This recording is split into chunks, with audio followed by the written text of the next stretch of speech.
Ms. Amy Mante, Deputy Director of the Department of Planning, introduced the master plan to the board for 2030.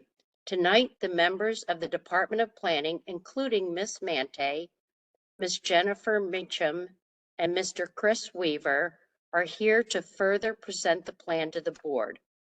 Following their presentation, board members will have a chance to ask questions, and members of the public will have an opportunity to speak on this matter.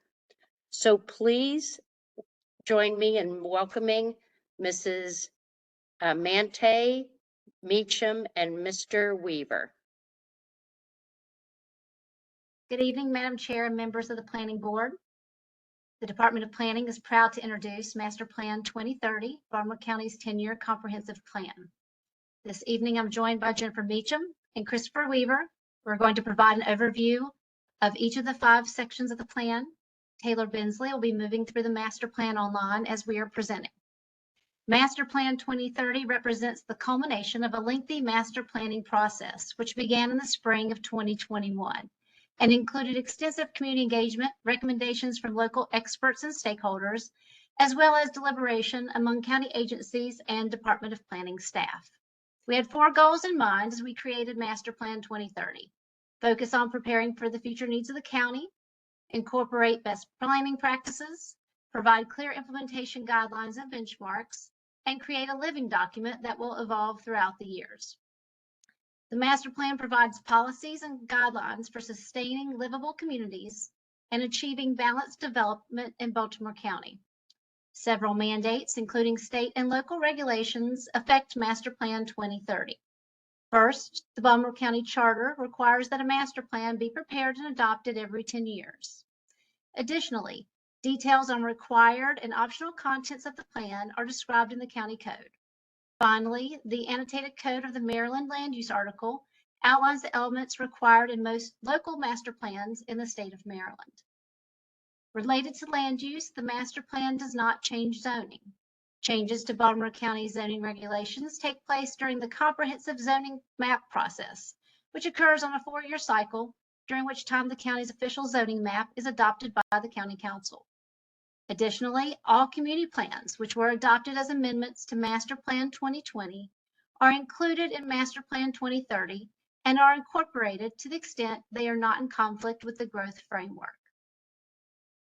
If you attended the public meetings, you may remember the 3 interwoven themes in the Master Plan 2030, which are equity, being inclusive in our decision-making, ensuring equitable distribution of resources, and creating opportunity for all. Sustainability, ensuring the long-term sustainability of the county's infrastructure and safeguarding the county's ecology and climate. Vibrant communities, ensuring that all residents have access to high-quality, accessible, and affordable housing. Cultural and recreational opportunities in safe communities while promoting responsible economic development. These themes run throughout the plan elements, particularly influencing the goals and actions that are found in the growth and vision frameworks. In order to incorporate best planning practices, the plan draws heavily from the American Planning Association's report, Sustaining Places, Best Practices for Comprehensive Plans. Throughout the process to develop the master plan, we use this report as a guideline and as a source of inspiration. Sustaining Places is a policy document and a tool that focuses on achieving livable, healthy communities in harmony with nature, communities that have resilient economies, social equity, and strong regional ties. This idea has been adapted into the 6 principles in the vision framework: livable built environment, harmony with nature, resilient economy, responsible regionalism, inclusive planning, and healthy community. The master plan, along with other regulatory documents and manuals, is used to formulate policies and decisions for sustainable and equitable development throughout the county. One of the most important roles of the master plan is its connection to the implementation of Capital Improvement Program. Reviewed annually, the Capital Improvement Program is a tool for implementing the goals and priorities of the county's master plan. The county's Capital Improvement Program is a 6-year plan for the construction and maintenance of the county's parks, roads and bridges, schools, water, and sewer, among many others.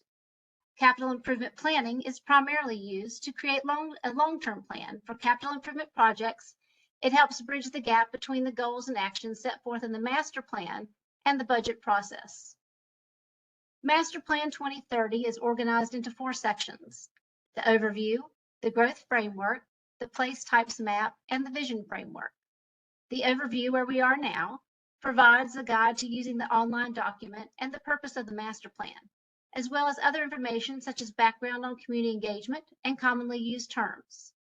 The growth framework is focused on outlining a new approach to growth over the next 10 years. The place types map provides general recommendations for land use based upon the vision framework goals and actions, as well as the retrofit analysis found in the growth framework. The vision framework establishes the goals for future long-range development of a sustainable Baltimore County. In creating Master Plan 2030, it was Planning's intention to shift the master plan from a static document completed at a point in time to a living document. We've used an online platform called Story Maps to create the master plan. This platform has allowed us to be more creative in formatting Master Plan 2030 than we would have been with a static printed document. It will also allow us to more clearly document and exhibit any updates to the plan as dictated by legislative actions. It's important to note that community engagement has been the foundation of Master Plan 2030. In order to enhance opportunities for engagement as well as transparency in the process, we created online platforms to engage the community. A Master Plan 2030 hub or website was created at the very beginning of this process. The hub provides information such as meeting recordings, information collected from community input, and most recently, it provides a reference guide to refinements to the plan. To date, over 1,200 people have joined the Master Plan hub. The largest group of those who have joined are 60 to 69 years old. That is followed by the 50 to 59 age group and then the 40 to 49 age group. 62% of those who have joined indicated that they are white, 28% indicated that they are Black or African American, and 3% stated that they were of Latino, Hispanic, or Spanish origin. And 96% of the people who joined the hub listed English as their first language. We also polled visitors to the site about their relationship to Baltimore County, asking where they lived. This is not a complete view of where all participants in the process reside, but a glimpse at representation for people who have joined the Master Plan Hub. As I mentioned, the hub contains information we gathered from the public at meetings and through comments collected in online surveys. During the Phase 1 community engagement listening sessions, which were held virtually from June to September 2021, we held 50 meetings, had over 1,000 attendees, and gathered over 3,800 comments. The input that was gathered included topics on big ideas and the vision for the local community and the county in the next 10 years. This story map shows the input that was gathered from the participants in those community engagement meetings. The darker the color on the map is an indication of the level of interest by community and one of the 14 categories we discussed during the engagement meetings. During the Phase 2 Consult and Collaborate sessions, which were held virtually January to March 2022, we held 7 meetings, had over 560 attendees, and received over 1,400 comments. As we heard from communities, there is a desire to establish a measurable implementation plan for the master plan. After adoption of Master Plan 2030, an implementation dashboard will be created to show the status of each action. Successful implementation of the master plan depends on a coordinated effort by many parties and will be measured through key metrics that are tied to plan goals and associated actions. Each guiding principle in the vision framework has a set of goals. These goals set the stage for future long-range development of a sustainable Baltimore County. Actions are specific tasks for further study and consideration by county agencies to accomplish each goal. Each action has been given an estimated time frame for initiation and assigned responsible agencies that will help with implementation. A goal can have more than one action. Metrics are key measurements which will show if each goal and associated actions are successfully being implemented. Each goal has at least one metric, but could have as many as 3 metrics identified to show success. The glossary of commonly used terms is intended to help everyone understand the terms that are used throughout this document. Some of the terms are technical in nature, so it's our hope that the commonly used terms will be a useful guide to make the master plan easier to understand and more accessible. The vision framework establishes the goals for the future long-range development of a sustainable Baltimore County. As with all sections of the master plan, the vision framework draws heavily on the American Planning Association's report, Sustaining Places. As I mentioned earlier, the fundamentals of the Sustaining Places report have been adapted into the 6 principles of the vision framework: livable built environment, harmony with nature, resilient economy, responsible regionalism, inclusive planning, and healthy community. Each principle includes goals and supporting actions for achieving sustainable outcomes. I'll touch on a few items in each of these sections of the vision framework. Livable built environment is focused on ensuring that elements of the built environment, including land use, transportation, housing, and infrastructure, work together to provide sustainable places with a high quality of life. Because the built environment shapes quality of life for the entire population, sustaining its livability and ensuring that it functions at the highest level are primary tasks for any master plan. The livable built environment section has 6 priorities: land use and development, housing, transportation, infrastructure, community facilities, and historic preservation. Each of the 6 priorities have a goal and actions. These goals and actions are also outlined in a table at the end of the section that provides metrics for implementation, which will be used after the plan is adopted to track progress on these actions.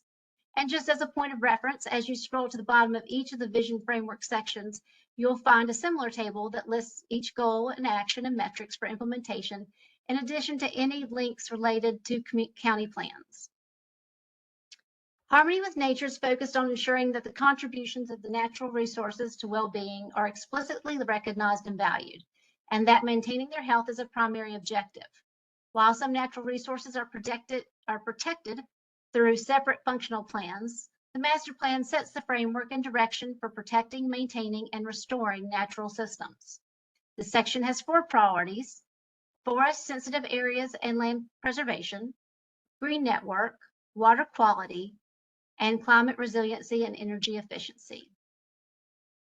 The resilient economy section ensures that the community is prepared to deal with both positive and negative changes in its economic health, and to initiate sustainable development and redevelopment strategies that foster green business growth and build reliance on local assets. Although there may be some areas with specific economic development strategies, the master plan provides an instrument for placing those strategies within the context of broader community development efforts.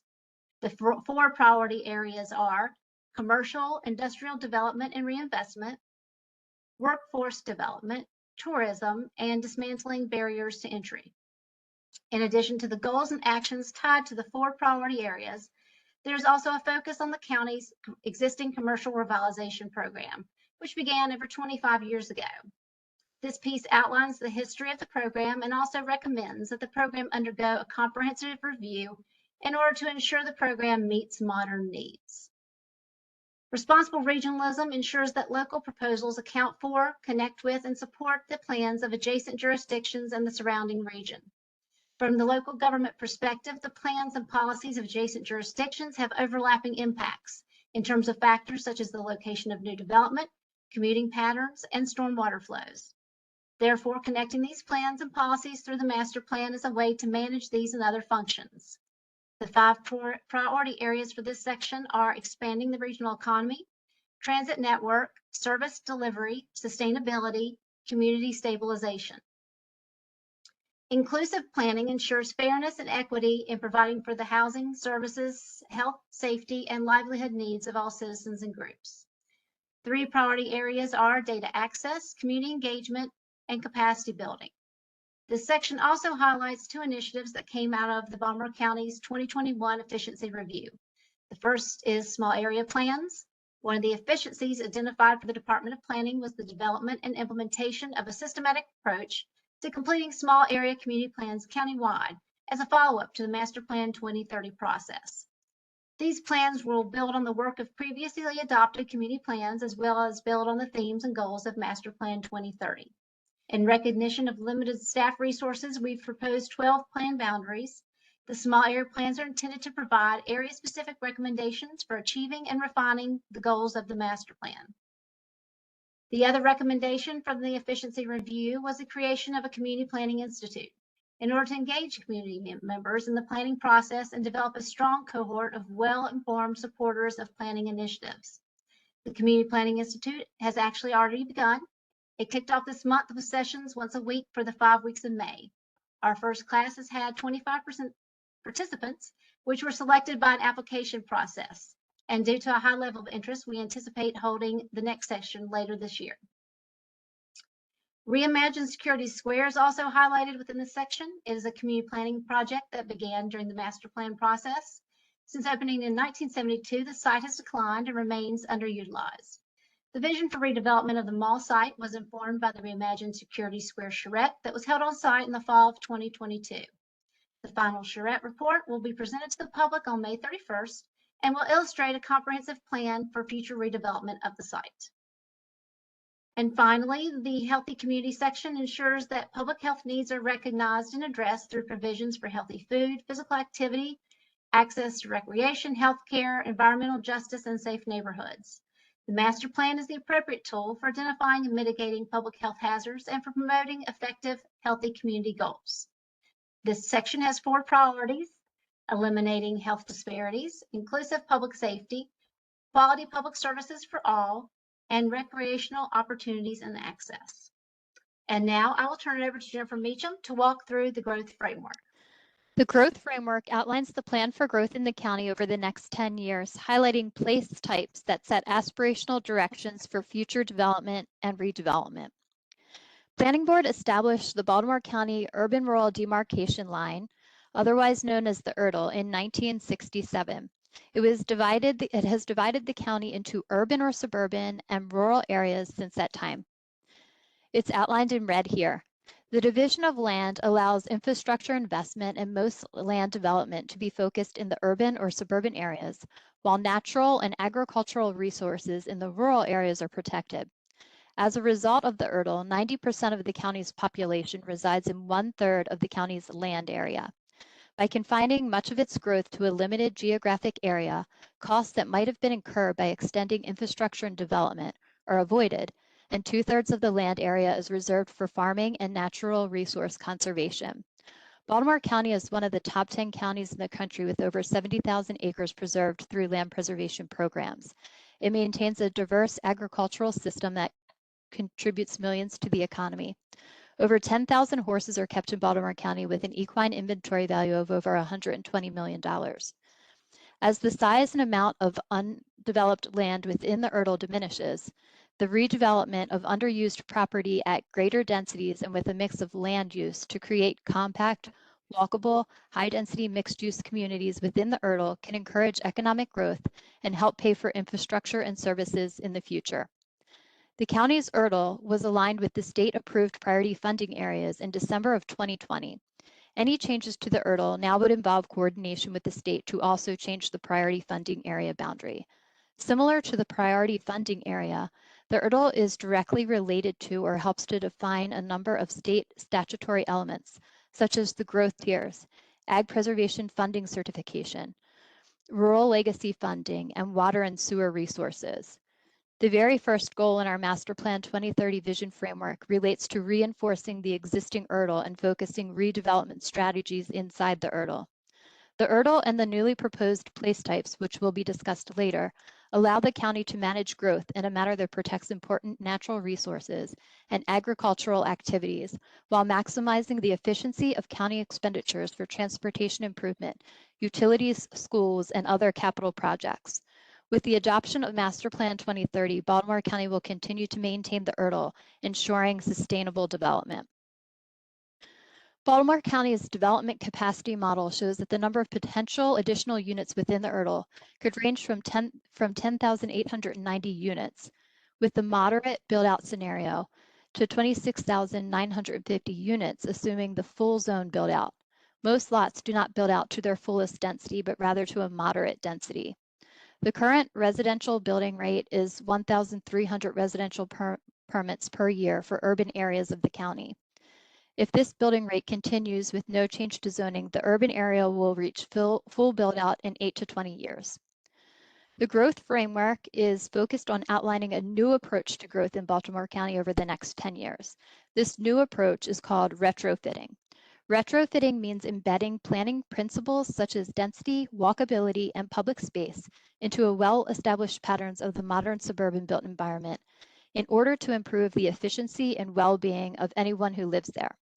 The Department of Planning developed a methodology to identify areas in the county that are most suitable for retrofitting, creating the conditions for the next step in the evolution of the suburban landscape. Planning identified locations through Baltimore County using a neutral, data-driven process based on a number of geographic, social, and economic determinants. 27 metrics were identified, which were condensed into 7 categories. Weights of 1, 3, or 5 points were assigned to each layer.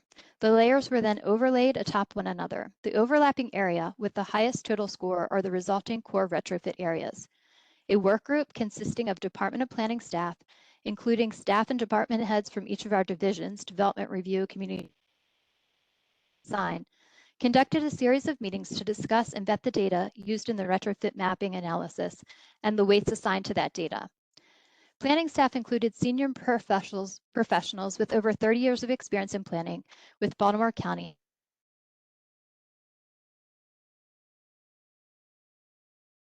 This part of the process was also directly informed by our Phase 1 and Phase 2 community engagement meetings, through which we received over 3,800 comments in Phase 1 alone.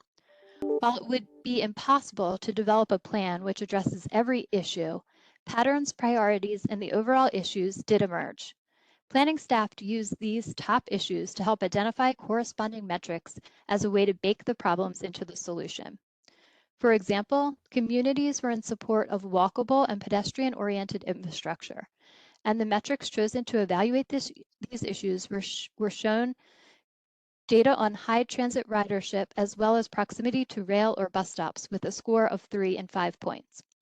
Planning staff also made sure to highlight local and institutional assets where commercial and pedestrian activity is generated, along with current land use to accurately portray existing conditions in the county and show which areas could theoretically support more intense uses. After the core retrofit areas were mapped, these areas were reviewed by the planners to determine if the areas were truly areas primed for possible retrofit.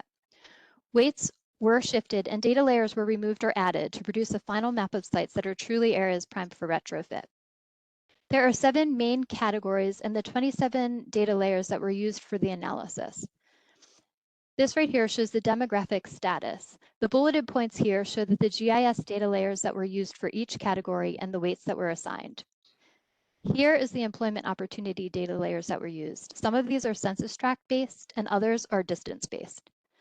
Here are some of the county funding resources, land use and ownership, neighborhood assets, neighborhood deficiencies, and finally, transportation access. The final map shows areas with a darker red are those areas that have highest weights.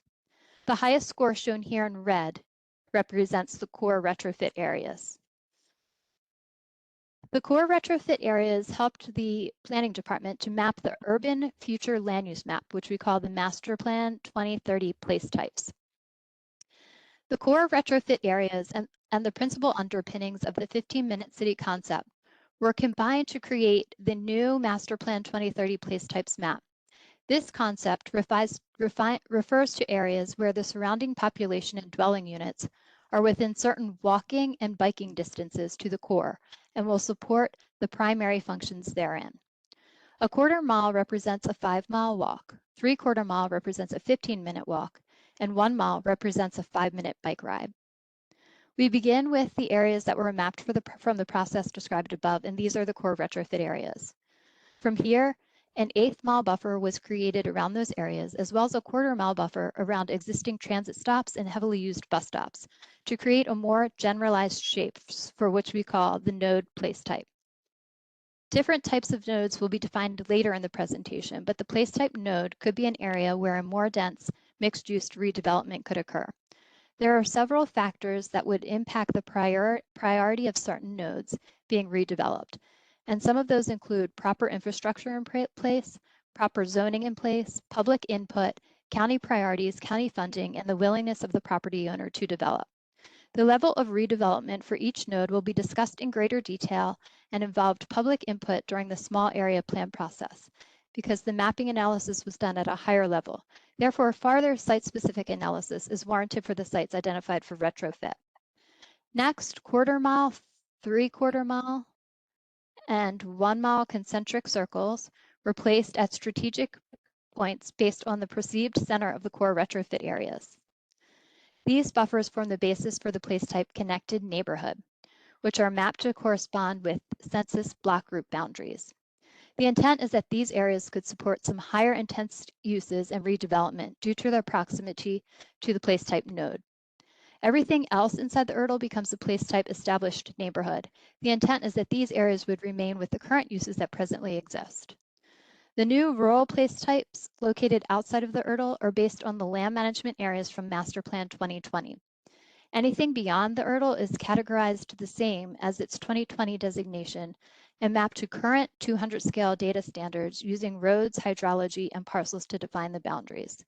The new classifications are approximately the same: agricultural priority preservation, resource preservation, rural residential, and village, changed from rural commercial center. Some areas were reclassified based on ownership, public versus private, state and county parks, current uses, residential versus agriculture, and some new villages were added where rural commercial uses currently exist. There are 4 place types in the rural areas and 4 in the urban areas. Rural place types are located outside of the URDL and intended to protect the county's natural resources and agricultural resources. Urban place types are located inside the URDL and are suburban to urban in nature, with each successive type building upon the next. The place type map represents a future land use plan for the county over the next 10 years. The place type map is intended to replace the land management area map and the transect map from Master Plan 2020. The new place types map was mapped based around the core retrofit areas and distances from those locations. This new map shows desired land use patterns and land use objectives of Baltimore County in the next 10 years. This map does not always represent current conditions because it's a future land use plan. This map is a guide to where growth could occur in the future, but proper zoning must first be in place to enable specific uses. Goal 1, Action 12 from the Vision Framework states that the place types map will be periodically reevaluated, and revisions of the map may occur based on analysis or growth and development needs and trends, small area plan studies, and special area studies. Place type resource preservation. These are designed to protect environmental, historic, and cultural resources while allowing only limited residential, commercial, or institutional development. You can see the primary and secondary uses that are proposed in each for each place type. This does not exclude other uses that are allowed by right due to zoning. Place type agricultural priority preservation. These areas are designed to preserve active agricultural activities and as such are not suitable for dense residential, commercial, or institutional development. Place type rural residential. This place type allows some areas of limited low density residential development. Place type village. This type facilitates commercial activities and civic uses at primary road intersections. They primarily serve rural population commercial needs. They are the central locations for civic uses, churches, and community centers. And now for the urban or more suburban place types. Place type established neighborhood. These are suburban neighborhoods generally consisting of moderate density, predominantly detached single-family homes built post-World War II that will remain as such for the foreseeable future. The neighborhoods are served with public water and sewer service. Place type connected neighborhood. Areas connecting established neighborhoods and nodes where moderate infill redevelopment could occur. These areas may support a variety of housing types, such as detached single-family townhomes and apartments, alongside neighborhoods serving shops and services.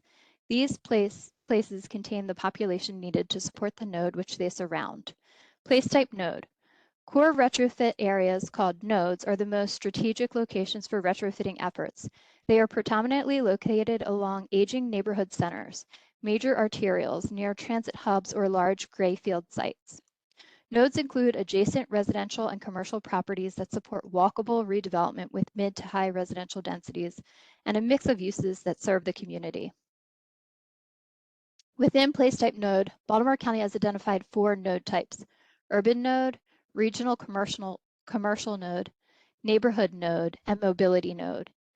Each has its own characteristics and levels of intervention needed for compact, walkable, vibrant redevelopment.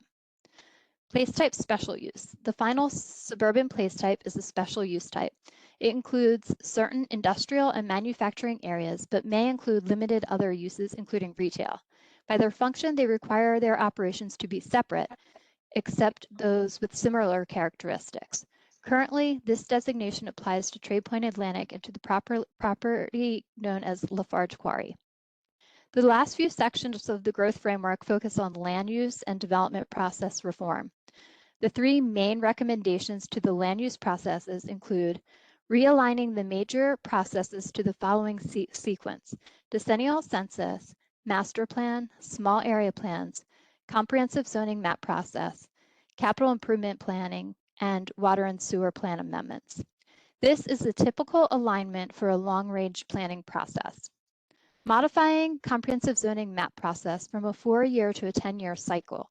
A countywide operational efficiency review was conducted in 2021 to assess the structure and function across agencies and departments to achieve cost savings through operational efficiency. One of the proposals in the report was to adjust the frequency of the comprehensive zoning map process from every 4 years to every 10 years to reduce staff time dedicated to the process.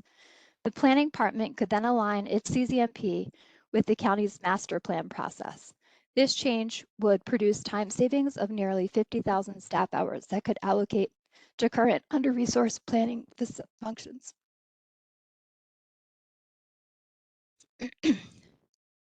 Finally, prioritizing the small area community plans, which Amy previously discussed. During the Master Plan 2030 engagement process, feedback from community stakeholders indicated that the Baltimore County development process needs to be more transparent and that policies need to be reviewed and updated. Master Plan 2030 recommends the following. First, updating the development manuals. Second, developing a transit-oriented development strategic plan to increase the use of transit services and connecting jobs, housing, and entertainment and retail. And lastly, to evaluate the current planned unit development process to ensure that is transparent, clearly articulates eligibility requirements, conveys tangible community benefits, and ensures a higher quality development. This concludes the review of the growth framework, and Chris Weaver will now review the water resource element. Thank you, Jen. The water resource element, or WRE, is a state-mandated examination of all water resources in Baltimore County. It considers public and private drinking water supplies, wastewater disposal systems, and stormwater runoff from existing and proposed land uses. The intent of the analysis is to ensure safe and adequate supplies of drinking water, adequate facilities for wastewater disposal, protection of high-quality natural resources, and restoration of impaired waterways. Originally developed in response to House Bill 1141 from the 2006 legislative session, WRE assists in protection and restoration of all water resources, including the Chesapeake Bay, and is a required part of local land use plans. In 2007, Maryland issued its first guidelines to assist local governments in developing their WREs. Baltimore County's first WRE was submitted to the Maryland Department of Planning in 2010 as part of Master Plan 2020. Since the original guidance was released, there have been substantial changes to Maryland's water resource and environmental programs. Climate change-related issues such as sea level rise, storm surges and flooding, increased temperature, precipitation, and other extreme weather must now be integrated into our future plans. In 2020, the state created a team to recommend updates to the guidelines for local governments. Since the data and analysis enacted in the Master Plan 2020 WRE are still applicable, reanalysis is not required. This WRE serves to address new issues introduced in the state's updated guidance. The Baltimore Metropolitan Council's most recent Round 10 population and household forecast estimates that in 2035, 808,838 people will live in the urban areas in Baltimore County, while 85,702 people are expected to live in the rural areas. The Master Plan 2020 WRE from 2010 stated that there will be adequate public water and sewer to serve a 2035 projected urban population of $810,411. Since the land use recommendations proposed in Master Plan 2030 will be incrementally implemented, the effects of the projected population increase within the next 10 years will be too small to outpace expected water and sewer capacity. This map of the water master plan designations shows the areas of current, planned, or no public water service in the county. Similar to the water service map, the sewer master plan designations map shows areas of current, planned, or no sanitary sewer service. Baltimore County's Water Supply and Sewerage Plan 2020 Triennial Review provides a more detailed study on water and sewer infrastructure. This will soon be updated with the 2023 Triennial Review. This WRE recommends that the county work with Baltimore City to determine whether any parts of the sewer system might experience greater infiltration and inflow, or I&I, due to age and potential effects of climate change. Increased I&I could reduce wastewater treatment plant or collection capacity. Within the URL, the Master Plan 2030 Growth Framework calls for growth to be guided by a retrofitting model, which Jen just explained, which should improve stormwater runoff quality due to state redevelopment requirements. Redevelopment will either contribute to or have no impact on meeting total maximum daily load, or TMDL, goals for impaired receiving waters, nor will it increase threats to healthy receiving waters. Redevelopment is expected to reduce the quantity of stormwater runoff. Since most redevelopment occurs at sites without stormwater management facilities, new stormwater management facilities or the reduction of impervious surfaces will lower runoff quantities. Stormwater runoff quality and quantity improvements are important given the more intense storms and increased precipitation expected as a result of climate change. Outside the URL, development on individual septic systems is expected to continue, with a forecasted population increase of 3,486 in rural areas between 2020 and 2035. This translates to about 1,378 additional rural households with new septic systems and additional stormwater runoff from new impervious surfaces. Next, here are the high quality or tier 2 catchments, along with impaired receiving watersheds to give an idea of the number of impairments hindering those watersheds. To protect high quality tier 2 receiving waters as growth continues, this WRE recommends employing all applicable regulations to minimize pollution. These could be forest conservation and stream buffers, Chesapeake Bay critical area, stormwater management, resource conservation zoning, or other methods. This WRE also recommends exploring impervious surface and pollution load offset requirements to mitigate any impacts of development in high-quality watersheds. Reductions in pollution loads are needed to meet Chesapeake Bay and local TMDL requirements for impaired waters. To ensure we are meeting TMDLs for impaired receiving waters as growth continues, this WRE recommends the county continue to track pollution load reductions within the county's stormwater and septic system sectors, as described in our TMDL implementation plans and required by the Municipal Separate Storm Sewer System, or MS4, permit. Additionally, this WRE recommends the county identify and evaluate methods for tracking pollution load reductions from the agriculture and wastewater sectors and pollution load reductions from neighboring counties and MS4 permittees to interjurisdictional watersheds.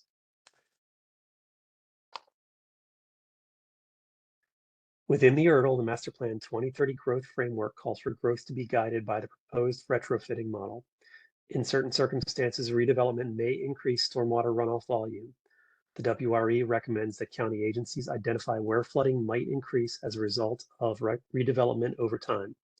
This WRE also recommends that the county determine what can be done to help protect homes located in the breach inundation area of any dams. Dam breaches are addressed in Baltimore County's Hazard Mitigation Plan 2021 update. Department of Public Works Transportation and Emergency Services and Emergency Management both track stormwater drainage and flooding issues. The county also periodically completes a stormwater drainage assessment. A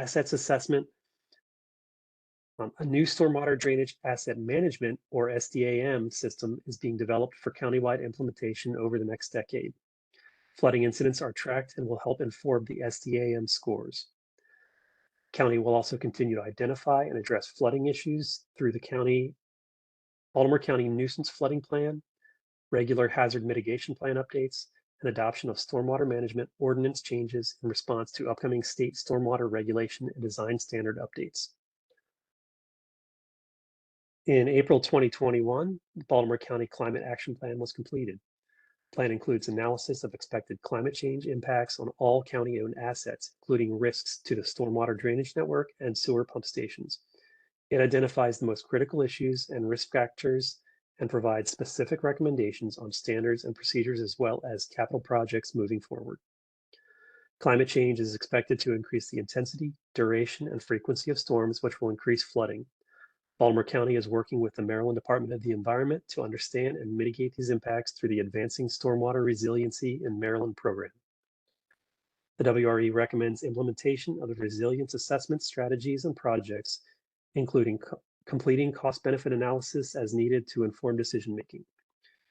Baltimore County has met the state's requirements to the degree possible, given limitations of cost and time. The WRE recommends that county agencies identify and address data gaps, issues, and needed studies and analyses as recommended by the state's WRE guidance update. The Master Plan 2030 implementation framework will be created after the plan is adopted by the Baltimore County Council and will include strategies from the WRE and progress tracking. Now back to Amy for the next part of our presentation. All right, thank you, Chris. Before we conclude our presentation this evening, I would like to move to the draft document refinements page on the hub. This is where we're keeping track of input we've received on the draft that's being presented this evening. This page documents all changes that have been made, providing the suggested change, the original language in the plan, and the new language, as well as a link you can use to quickly jump back to that spot in the plan. From April 3rd to 14th, we held an open comment period on the master plan. During that time, we received 184 comments. We've reviewed those comments and made edits to the master plan draft. About 50% of the comments we received did not pertain to the master plan or related to locally focused issues. Those will be addressed during the small area plan process I described earlier. The remaining 50% of the comments were considered and added, all or in part, to the draft that is being presented this evening. This concludes our presentation on Master Plan 2030. Just a reminder, the Planning Board's work session on Master Plan 2030 will be held on June 1st, and the Planning Board vote is scheduled for June 15th.